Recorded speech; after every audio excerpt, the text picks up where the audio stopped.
বাংলাদেশের সকল ভাই বোনেদের আমার আসসালামু আলাইকুম এবং কলকাতাবাসীকে শুভেচ্ছা। আপনাদের আজকে যে রেসিপিটি দেব সেটা হচ্ছে কেএফসি। এবং কেএফসি সর্বপ্রথম একটা হোল চিকেনকে দেখুন কিভাবে কেটে নিতে হয় সেটা আপনাদেরকে আমি দেখাবো। কেএফসি আপনারা যেভাবেই বানাতে পারেন, আপনারা হোল চিকেনও বোনের সাথেও বানাতে পারেন, কিংবা আপনারা বোনলেসও করে নিতে পারেন। আজকে যেহেতু আমার বোনলেসের দরকার আছে, আমার যে আর বাবা আছে তিনি বোনলেস ভালোবাসেন আমার হাতে, তাই আমি বোনলেস করে নিচ্ছি। দেখুন কিভাবে বোনলেস করতে হয়। কেএফসি যে চিকেন বোনলেস করবার সময় কখনো কিন্তু চামড়াটাকে বাইরে ফেলে দেবেন না, চামড়াটা কিন্তু অবশ্যই রাখবেন। মুরগির স্কিনটা থাকা অবশ্যই জরুরি। এরপর দেখুন আমি একটা লেগ পিস নিয়ে নিলাম। একটা লেগ থেকে কিভাবে বোন অর্থাৎ মাংসের যে হাড়টা আছে সেটাকে আলাদা করতে হয় সেটা আমি কিন্তু আপনাদেরকে দেখাচ্ছি। আপনারা এভাবেই চাইলে বোনলেস করে নিতে পারবেন চিকেন লেগকে খুব সহজেই। দেখুন আমি কত তাড়াতাড়ি একটা মুরগির যে লেগ তার থেকে বোনলেস করে নিলাম। এইভাবে আমি নিয়েছি।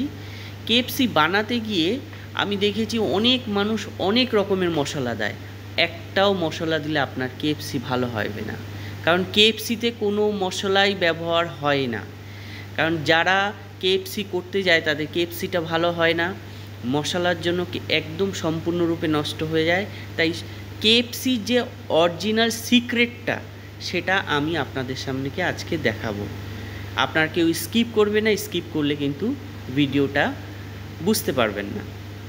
তো সর্বপ্রথমে দেখুন আমি যে বোনলেসগুলো কেটে নিয়েছিলাম সেই বোনলেস। আর কেএফসির কিন্তু টেস্ট কিন্তু লুকিয়ে আছে কেএফসির অর্থাৎ চিকেনের স্কিনে। তাই কেউ কখনোই প্রথম টিপস যে কেএফসি বানাতে গিয়ে কখনোই কেউ এই স্কিনটাকে রিমুভ করে দেবেন না, তাহলে কিন্তু আপনার কেএফসি একদমই টেস্টফুল এবং ডেলিশিয়াস হবে না। দেখুন এই কারণে আমি কিন্তু করিনি। এবং আপনাদের প্রথম টিপস দিচ্ছি যে কেএফসি বানাতে গিয়ে স্কিনটাকে রিমুভ করবেন না। এরপরে দেখুন আমি সমস্ত এই যে স্কিনগুলো আপনাদেরকে দেখাচ্ছি, যে স্কিন এইভাবেই রাখবেন এবং লক্ষ্য করবেন যাতে আপনার স্কিন থেকে না হয়। এরপর আমি একটা পাত্র নিয়ে নিলাম এবং ওই পাত্রর মধ্যে শুধু যেই বোনলেস করা চিকেনগুলো ছিল সেটা আমি ওইভাবে রেখে দিলাম। রাখবার পরে দেখুন আমি এখনও পর্যন্ত কোনো কিছু অ্যাডিং করছি না, শুধুমাত্র সাধারণ জল পানি আপনারা ব্যবহার করবেন। নর্মাল ওয়াটার, আপনাদের বারে বারে বলছি নর্মাল ওয়াটার আপনারা ব্যবহার করবেন। এই নর্মাল ওয়াটার ব্যবহার করবেন। দেখুন আপনাদেরকে দেখাচ্ছি।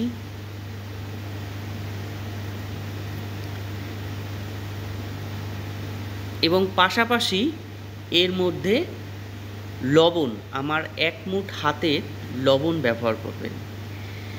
আর এর মধ্যে 2টো ইনগ্রিডিয়েন্টস যায়। আর দ্বিতীয় হচ্ছে মরিচের পাউডার দেখেন আমি দিয়েছি। আপনারা যেমন কেএফসিটাকে ঝাল করতে চান সেই হিসেবে মরিচের পাউডার এই দেখুন আমার হাতে, এবং এই মরিচের পাউডারই আপনারা ব্যবহার করবেন। এই 2টো ইনগ্রিডিয়েন্টস ছাড়া আর কোনো কিছু ব্যবহার করবেন না। এভাবে 4 ঘন্টা রেখে দেবেন। আমি একটা সাধারণ ময়দা আমি এটার মধ্যে 400 গ্রামের মতো নিয়ে নিচ্ছি, লবণ দিচ্ছি আর সামান্য পরিমাণ মরিচের পাউডার অর্থাৎ লাল মরিচের পাউডার ব্যবহার করবেন। এরপরে দেখুন আমি হাতের সাহায্যে সমস্ত মিশিয়ে নিয়েছি এবং পরবর্তীকালে আমি জল ঝরিয়ে নিয়ে আপনার চিকেনটাকে এইভাবে রেখেছি। একটা পাত্রে সাধারণ জল নিয়েছি, একটা পাত্রে চিকেন, এবং আর একটা পাত্রে আমার আছে কিন্তু ময়দা, যেই ময়দাটার মধ্যে আমি মরিচের পাউডার আর সামান্য লবণ দিই। এইভাবে প্রথম কোট করবেন। ডাইরেক্ট চিকেনটাকে নিয়ে প্রথমে ময়দার মধ্যে এইভাবে করে নিয়ে আপনি জল যে সাধারণ পানি সেটার মধ্যে ডুবিয়ে দেবেন। আমি আর একটা নিচ্ছি, চিকেনটাকে নিয়ে আবার ময়দার মধ্যে দেবেন এবং ময়দার মধ্যে প্রথম কোট করে যেই সাধারণ নর্মাল টেম্পারেচার জল হয় সেই জলটার মধ্যেই পানিটার মধ্যে আবার দ্বিতীয়টাকে দেবেন।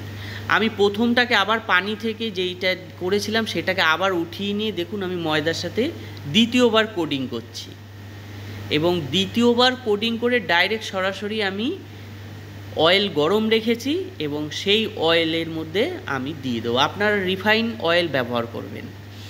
করে 10 থেকে 15 মিনিটের মধ্যে ফ্রাই করবেন। যদি বোনলেস হয় 10 মিনিটস করবেন, আর যদি বোনলেস ছাড়া মাংসের হাড্ডি সমেত হয় তাহলে আপনারা 15 মিনিটের মতো ফ্রাই করবেন। এইভাবে দেখুন আমি কোডিং করে করে একের পর এক কেএফসি জন্য আমি কিন্তু দেখুন ঢেলে দিয়েছি। দেখুন আমার কেএফসিগুলো কত সুন্দর ক্রিস্পি এবং কালারফুল হয়ে উঠেছে।